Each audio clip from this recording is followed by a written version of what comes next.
Hi guys! I-share ko naman yung visa application ng mother ko last January 22, 2025. So ngayon, medyo ang dami talagang nag-a-apply ng Japan visa. By the way, mother ko lang yung mag-a-apply ng visa. She's a senior citizen na. So yun, lagi ko naman ito ina-advise. Kahit sa previous video ko, I suggest na 3 months before your travel date, mag-apply na kayo ng visa. Like, sa mga nakasabay namin, meron doon mga Feb or March. So, yung mga Feb, siguro sana nag-apply na sila by December. Para hindi na sila nagagahol ngayon. Kasi wala namang nakakaalam na mangyayari to eh. Na ang dami pala mag-a-apply. Ang daming backlogs ng Japan Embassy. Mag-apply kayo 3 months before your travel date. Lalo na sa mga may flight na, tulad ko. Kasi sayang lahat ng nabook nyo. Flight, hotel. Kasi kung nabook nyo or nakakuha na sana kayo ng visa ahead of time, wala na kayong poproblemahin. Sa expenses tayo, sa Attic Tours kami nag-apply sa SM North. Ang single entry visa nila doon is 1,650. Then plus 500. Multiple entry visa. So ang total is 2,180. By the way, dito sa Attic, kapag hindi na-approve yung multiple entry visa, walang refundable or hindi na mag-refund yung 500. Unlike sa Rally Tours, na re-refund nyo yung 500 pesos pag single lang yung naibigay sa inyo pero multiple yung in-apply nyo. For information lang, nag-a-accept sila ng 20% discount for senior citizens. For persons with disability, wala daw discount. Then, kaya kami dito sa Attic kami nag-apply kasi in-avail namin yung free Japan visa for JCB Platinum credit cards. So, yung promo is until Feb 2025. So, pasok pa. Dapat lang yung agency nag-a-accept ng promo. First is yung Universal Holidays Inc. or UHI. Second is Discovery Tour Inc. Then, Friendship Tours and Resorts Corporation. And lastly is yung Attic Tours Philippines Inc. First, single entry visa ko and tsaka yung multiple entry visa. Sa Rally Tours ko talaga siya kinuha. Since may promo, dito kami nag-apply Attic Tours. Applicable lang for multiple entry Japan visa fee. So, kung single entry ang kukunin nyo, hindi siya applicable. Then, only the JCB Platinum credit card holder is eligible to avail of the promo offer. So, yung credit card owner, siya lang yung pwedeng mag-apply. So, for example, mother ko yung nag-apply, yung may credit card. Hindi pwede yung mother ko yung may credit card, then ako yung mag-a-apply. So, dapat kung sino yung may credit card, yun yung mag-a-apply. Then, okay lang kahit walang appearance din nung card holder kasi hindi naman need ng signature. Promotion is non-transferable nga. So, meaning, hindi siya pwedeng ibigay sa iba. So, yun, first time mag-apply ng mother ko ng multiple entry visa. Share ko lang yung experience namin sa Attic SM North last January 22. Dumating kami doon ng 8 AM. And doon sa pintuan kasi, meron ng list. Meron list of names. Nung sulat ako, pang 60 na kami. So, imagine, ang dami talagang nakapila na. List pala is ginawa lang ng mga una-unang pumila. Siguro si number 1, gumawa siya ng list. Pero sabi kasi ng Attic, hindi dapat nila yun i-accommodate. Kasi nga, ang instructions lang talaga nila is pumila lang ng maayos sa labas. Imagine, yung number 1 dun sa pila, 4 AM andun na sila. Sobrang dami kasi nag-a-apply, inaagahan talaga ng iba. Then, nakikita ko din sa ibang groups, mga 8 or 9 PM pa lang, pumipila na sila for the next day. So, grabe, camping na talaga yung nangyayari. Plano ko kasi talaga dapat dito, magka-camping din ako sa Attic SM North. Kaso, hindi ko kasi sila matawagan to verify kung pwede bang wala na hindi nakasama yung mother ko for the JCB promo. Doon ko naman nalaman, tsaka okay din naman yung mother ko sa pagpila. Masaya naman siya doon kasi ang dami namin nakilala. So that time, nung nag-open na yung Attic, siguro mga 9 or 10 AM, na may nagsabi na doon na 15 persons lang yung papapasukin or mabibigyan ng number. Kasi, ang nangyari kasi doon, for example, meron akong 14 passports na dala. So, yon is counted for 14 or 1 to 14. So, imagine, 15 lang. Ibig sabihin, ang dami nilang dalang passport talaga. Ginawa namin, nagstay na lang kami doon. Then, by the way, naging strict na yung SM North Attic. Not sure lang sa ibang branches nila na 5 passports na lang per person. Naghintay na lang kami doon kasi nagbabakasakali kami na baka mag-open ulit ng slots. Meron kaming matandang nakilala. Bigay niya sa amin yung number niya. Kaya yun, na-accommodate kami that day. And kung napapanood niyo po ito, thank you po talaga sa pagbigay ng number. And buti na-accommodate kami. Since siguro senior na yung mother ko, nakita niya. Kaya naawa rin siya siguro na ibinigay na lang niya yung number sa 6:30 PM na kami natapos. Kasi pinilit ko na talagang matapos yon that day. Kasi nga, ang sinasabi na ng mga taga-Attic is hindi na sila mag-a-accept ng January 23. Not sure dito kung totoo nga. Kasi nga, nag-check ako ng advice sa FB nila pero wala namang post. So, siguro nagtuloy-tuloy pa rin. Naging problema nun sa akin is kasi ang dala-dala ko talagang birth certificate is not updated. Alam ko naman na hindi talaga pwede. Kaso nagbakasakali nga ako that day. Kasi darating yung passport or lalabas yung passport ko from SM that day din pero hapon pa. So parang ayoko na kasing pumila ng January 23. Kasi medyo kinakabahan na rin ako kasi nga ang dami talaga nag-a-apply. So yon, ang ginawa ko is pinauwi ko yung nanay ko. Pinapunta ko siya sa SM San Mateo to pick up my birth certificate. Then, pinalala-move na lang niya sa SM North para matapos ko lang that day. Kung open sana yung SM North Attic, pupuntahan ko kinabukasan para lang to pass ng birth certificate. Kaso hindi nga daw sila mag-a-accept. So, pinilit ko that day. Yung mga requirements na pinasa ko for my senior mother. First, syempre, lagi namang ito yung importante is the passport with holder signature. So, wag yung kakalimutan na pirmahan yung kasunod na page ng bio page kasi may nakasabay kami doon. Walang pirma yung isang sa kasama niya. So, pinadala niya pa yung passport doon sa via Lalamove, then binalik doon sa SM North. So, second is the application form with one photo attached. So, confirm, one picture lang yung kailangan dito. Then, ang ginawa ko is typewritten. Wala dapat blank. Kung may blank man, lagyan nyo na lang ng NA. By the way, sa application form ng mother ko, ang kakaiba lang naman dito is current profession or occupation and position part, retiree. Ipapakita ko na lang dyan. Then, partner's profession, occupation, or that of parents if applicable is a minor. So, ang nilagay ko lang din is retiree. So, the third one is request for multiple entry visa form na ginagamit natin. Then, ang sinelect ko dito is who has traveled Japan and other G7 countries several times within the last 3 years. So, tinanong ko to sa taga-Attic Sabi nila, since may Shenzhen visa na yung mother ko, pwede ko naman daw iselect. Pero, hindi kasi siya tugma sa information na binigay sa akin ng Rally that time nung nag-apply ako sa kanila ng multiple entry visa. So, yun. Nilagay ko na lang din tong who has sufficient financial capacity. And para sure, nilagay ko na lang din is a spouse, child of a person who has a sufficient financial capacity. So, yun, ginarantor ko yung mother ko. Para sure lang. The fourth one is yung, yung passport photo size picture. So, isa lang yung pinasa. Yun lang yung dinikit dun sa form. Then, the fifth one is PSA issued birth certificate issued within 1 year.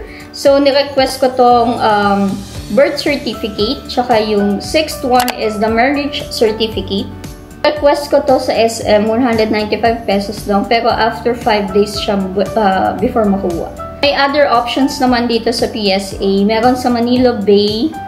Pwede ko ilagay dyan yung link. Meron ako nakitang nag-share sa isang group. Makukuha mo din yung PSA on the same day. So, pwede rin online. I-deliver na lang sa inyo. Then, the seventh one is itinerary in Japan. So, gumawa ako dito for 10 days. Then, same dun sa previous video ko, meron tong sariling format. Diyan, ipapakita ko na lang din yung example. So, ang ilalagay nyo dyan, yung date, activity plan, contact, and accommodation. So, yung date, kung kailan, then yung activity plan, kung anong gagawin nyo that day. Yung contact is yung contact number ng accommodation. Then accommodation, dito nyo ilalagay yung name ng accommodation and address. So, ganyan. Ipapakita ko dyan yung example na pinasa ng mother ko. The 8th one is applicant's bank certificate. Ang pension niya kasi is sa Union Bank. So, nag-request kami sa Union Bank and ni-request ko na with 6 months ADB. So, feeling ko hindi automatic yun sa Union Bank eh. Kasi tinanong ako kung ilang months ba yung i-request for ADB.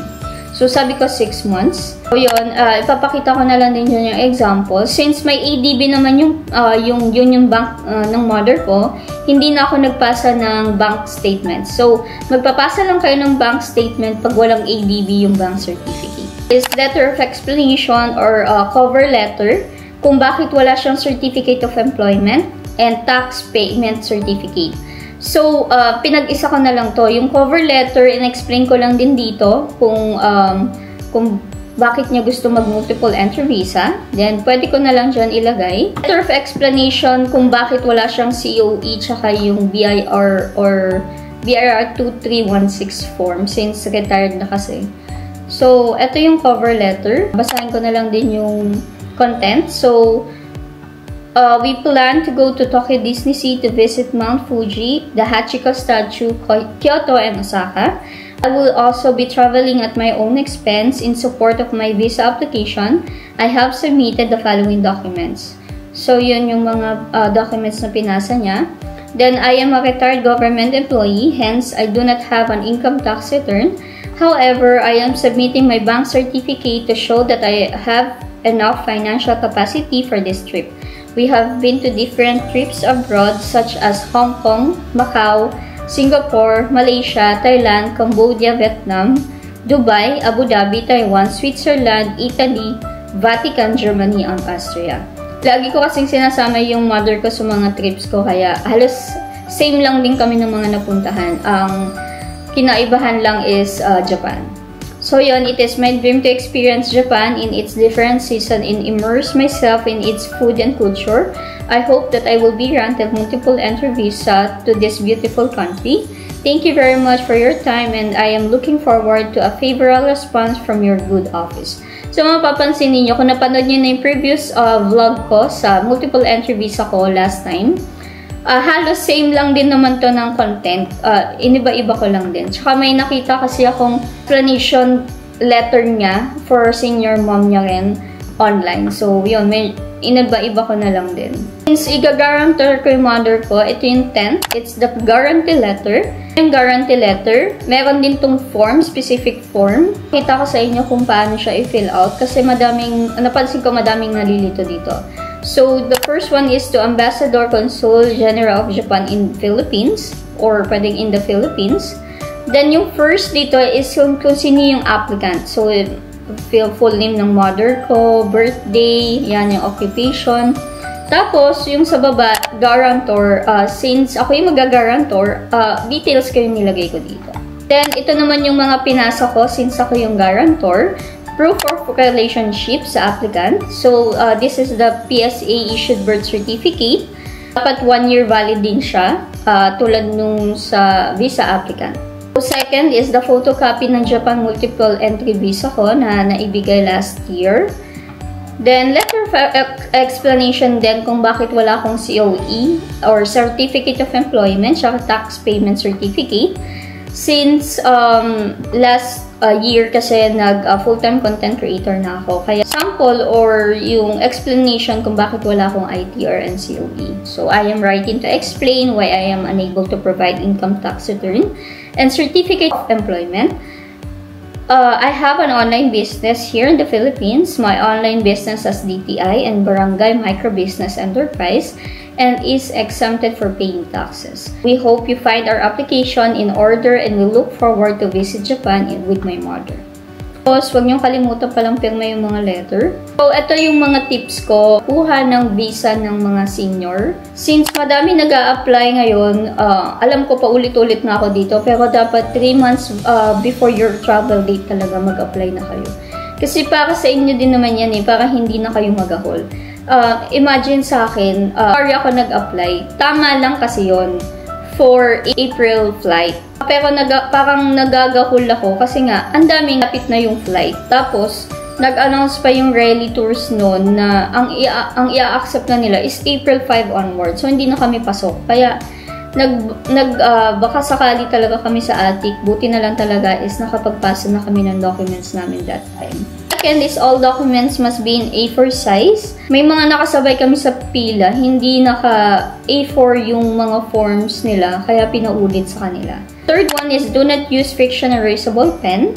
And the fourth one, sa bahay pa lang, i-chat nyo na yung mga documents nyo kung complete. Ako, ang ginagawa ko kasi, meron akong checklist, pwede kong i-share dyan, para alam ko kung ano yung mga kukunin ko, kung ano pa yung kulang ko.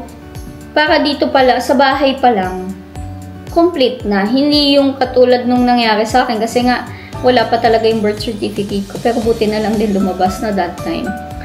Meron kasi ako mga nakasabay. Late registered sila sa PSA sa PSA. Kailangan pala ng Form 137, ng baptismal. Hindi ko lang alam kung kahit sa ibang agency. Pero yun lang yung mga nakilala ko kasi.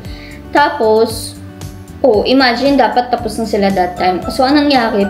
Pinapabalik sila kinabukasan, which is sana nakuha din nila agad yung mga documents like yung Form 137. Kasi, gabi na nga nung natapos kami, kaya close na kasi yung school, tapos baptismal, syempre sa church. Yun, parang dapat talaga, for me, research ng todo talaga. Para alam nyo kung ano yung mga documents na dadalhin nyo sa pagpasa ng visa application. Tulad nito, ginagawa ko itong video na to para sa mga may senior mom or parents na mag-a-apply ng visa. Para malaman na nila kung ano yung mga requirements tsaka yung tips. Tingin ko kasi konti lang din yung nakakaalam na no need ng personal appearance. For example, family or group kayo, kahit isa lang yung magpasa. Kasi imagine, meron nga dun mga travel agent. Meron silang mga dalang document, their client. So, meaning, pwede talaga kahit walang personal appearance. And lastly is, meron dong pinapirma pala sa aking waiver. Na since malapit na yung travel date, nakalagay doon na hindi sila responsible if ever hindi umabot yung visa sa date of departure. So yun, ang daming nagtatanong, bakit ang daming nag-a-apply ng visa ngayon? Sa tingin ko lang, dahil to sa spring season sa Japan, since cherry blossom sa Japan, tulad namin, nakakuha na kami ng plane ticket last piece of sale ng Cebu Pacific last year. And buti na lang, maganda yung forecast today. Sakto sab na book kong flight. Ito na rin yung nakuha kong flight for April 1 to 10. Clark to Narita, then Osaka to Manila. So, ito yung favorite route ko lagi. Kasi, para makapunta na rin sila ng Osaka and Kyoto. Then, magko-Kobe din kami. So, yon, ang total na binayaran namin for 3 persons is 41,061 pesos. 13,687 per head. For me, okay na to kasi nga spring season Mahal talaga yung mga flight. Comment down below kung meron kayong mas murang nabiling ticket or i-share nyo kung magkano yung mga nabili nyong ticket. Tapos, join rin kayo sa group na ginawa ko para maging updated kayo sa which activities and modes of transportation accept Philippine persons with disability ID in different countries. So, you can use my promo code LorraineDelllave for 5% discount on other Klook activities. Mostly dun sa group na ginawa ko, nagsishare ako ng itinerary, ng tips, sa iba't ibang bansa na napuntahan ko na, and like sa mga PWD din kung saan nyo pwedeng magamit yung mga ID ninyo sa ibang bansa. Sa Japan, activities, transpo na ina-accept yung persons with disability ID. Pwede ko i-share dyan yung list or ilalagay ko na lang din sa description box yung link para makita nyo din yung mga activities na pwede ang persons with disability ID. So yun, ongoing yung Japan vlog ko last April 2024 para may idea kayo kung saan maganda pumunta to check the cherry blossom. And baka may makasabay kami na travel date, April 1 to 10. Pwede ako magsama persons for disability access service sa Disney Sea and Universal Studios Japan. PM nyo lang ako. Follow me on my social media accounts, Instagram, TikTok, and Facebook, Lorraine Delllave. And don't forget to subscribe on my YouTube channel. And see you on my next vlog. Bye-bye!